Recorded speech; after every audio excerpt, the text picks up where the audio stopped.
Welcome to another enlightening episode of The Truth About the Plant, the show that takes you on a journey through the world of psychoactive plants and alternative wellness, all while delivering the real actionable insights you crave. I'm your host, Christina Dees, and this is my equally talented co-host. You've seen her before, Dr. Ryman. Tell them why we're here. Well, we're here because there is so much misinformation about cannabis on the internet. So you Google something, you get 100 answers. Many of them contradict each other. You ask your friends, you ask the bud tender, you ask your mom, and you get three more answers that aren't quite lining up. So we're here to cut through all of that. We're going to give you actionable insights and easy to understand information to get your most important cannabis questions answered. And we're going to do it based on science and in 15 minutes or less. So you can think of us like your cool aunties or your kick-ass granddaughters who are always going to tell you the truth. That's right. So, welcome, all you green enthusiasts and linguistic explorers. Today, we are embarking on a thrilling expedition through the tangled jungle of cannabis terminology. And in our quest to decipher the green code, we're diving headfirst into the cryptic realm of full spectrum, whole plant, isolate. What on earth does it all mean? Well, buckle up for a linguistic adventure where we demystify these buzzwords and unlock the secrets of the cannabis kingdom. All right, so let's dive in because this drives me crazy and I want to, let everybody know what these all mean. So we've got dispensary packaging for products like edibles, topicals, and tinctures. They're all full of these buzzwords. Full spectrum, isolate, distillate, whole plant. What do these all mean and how do they relate to the quality and effect of the product? Well, these terms refer to the form of cannabis ingredient that was put in the product and basically what happens to the plant between the time it's harvested and consumption when it goes into a manufactured product. Okay. Well, I see distillate and isolate used a lot in reference to edibles. I have no idea what this means. I'm sure our audience is just as confused. So, what does it mean?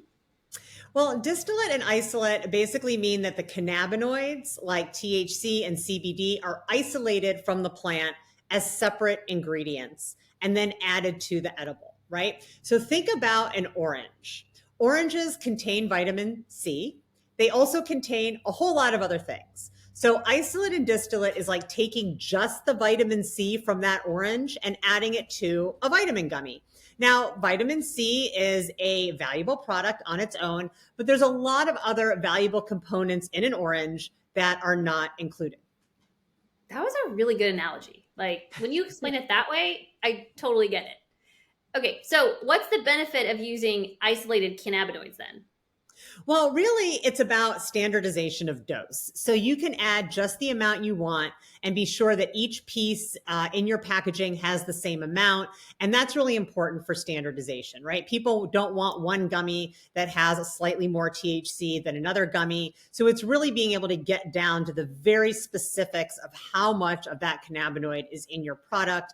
And also because edibles have other flavors thrown in, having terpenes, flavonoids, and other components of the plant aren't necessarily as important to the overall taste of the product. So if you have strawberry gummies, for example, you may not even be able to taste the terpenes that would come from that plant because they could be overpowered by the strawberry flavor.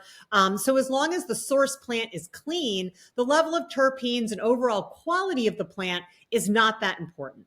And because only the cannabinoids are harvested, the source plant kind of acts more like biomass than something grown for human consumption. So if you think about, it being mass produced and then they take this plant and they don't care if it's pretty, they don't care if the nugs are fluffy, they don't care if it's like got a lot of crystals on it or trichomes or the things that we look for when we're looking at a jar of bud. And they just put it through a process so that they can harvest those cannabinoids. So going back to our orange example, if you're just using the orange for the vitamin C, the shape and the quality of that original orange doesn't matter very much as long as it's not rotten. Okay, so I love that you brought up edibles because some people make their edibles homemade, right? And when you make them homemade, you can't really control the dosage or you have no idea what's in them. So you're saying like using an isolate in this case is there's a benefit because then you get exact dosing and you know exactly what's in each dose of an edible per se, for example, or a tincture. Exactly, exactly. Okay, So I get it's it. again, it's like taking the very specific extract of a cannabinoid from the plant and just adding that as an ingredient versus some of the other preparations we're going to talk about that include other components from the plant as well. Okay, so how about full spectrum? So, full spectrum means that all of the components of the plant are there. The cannabinoids, major and minor. So, there might be major THC with a little bit of CBD or CBC. It also has terpenes and flavonoids, but they may not all come from the same plant. They may be added in as isolated ingredients. So, similar to when we were talking about distillate and isolate, except now you're not just adding THC, you're adding THC and some CBD and some linalool terpene and some other ingredients that are all extracted from the plant. But you might have the linalool come from this plant and the THC comes from that plant, or maybe they come from the same plant, but you separate those ingredients out and then put them all back together when you're making the product. So you see this a lot in tinctures because people want a certain ratio of THC to CBD and certain terpenes for their therapeutic properties.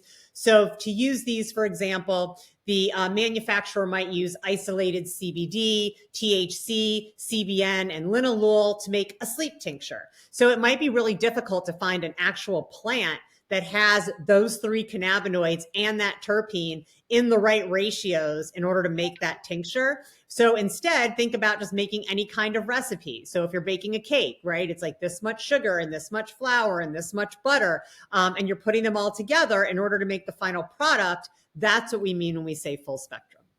Okay, so we've got distillate, isolate, full spectrum so far. I think I can pretty much guess what whole flower means. Right. So whole flour means none of the ingredients were separated out. Right. So that whole flour was used to make the product. So in a tincture or a topical, this usually means soaking the flour in an agent like alcohol or cooking it in oil to extract the active ingredients and then creating the product. When people make edibles at home, it's usually whole flour. So if I'm going to make my own coconut oil, which is the medium I like to use to make edibles, I'm basically taking my whole flour, I'm decarboxylating it in the oven to make those cannabinoids active. And then I'm putting it in my machine with my coconut oil. And then it's slowly combining those ingredients over several hours to infuse the coconut oil with the active ingredients in the cannabis. I'm then straining out the plant material. And then what I have left is infused oil. Now, that infused oil is going to look similar to the flour that went into it. So if it was a 20% THC flour that's heavy in limonene, that resulting oil is going to have those same components in it. And then I'm going to use that to make an edible. But then my edible is going to be a little bit variable in terms of dose. So, one piece might have 10 milligrams of THC. One piece may have 15 milligrams of THC because the whole flour varies from point to point. So when you take that whole flour and use it to make another product, that product may also vary from point to point. Now, there is an exception to this. You might see edibles at the store that say they are single strain. And what this means is that one flower was used with whole flour in order to make that edible. So there is some manufacturing and chemistry involved in the background that ensures that each of those pieces has the same amount of THC. But again, going back to our orange example, it's like taking the entire orange and using that entire orange for whatever you're baking versus just straining out the juice or just straining out the vitamin C. So a lot of people do like using the whole flour. What is the benefit to using whole flour? So when you use the whole flour, there's a lot of things in that plant that aren't necessarily detectable that still contribute to the therapeutic effect. So if you want to think about using whole flour as like listening to a symphony and using isolate as listening to a solo, that flute solo may be amazing, but it isn't necessarily going to give you the whole round effect of listening to the entire symphony. And what we call that is the entourage effect, right? So this is the idea that isolating out THC is not going to give you as much of a therapeutic benefit as using the whole plant or even full spectrum, because all of those other little components are instruments as well.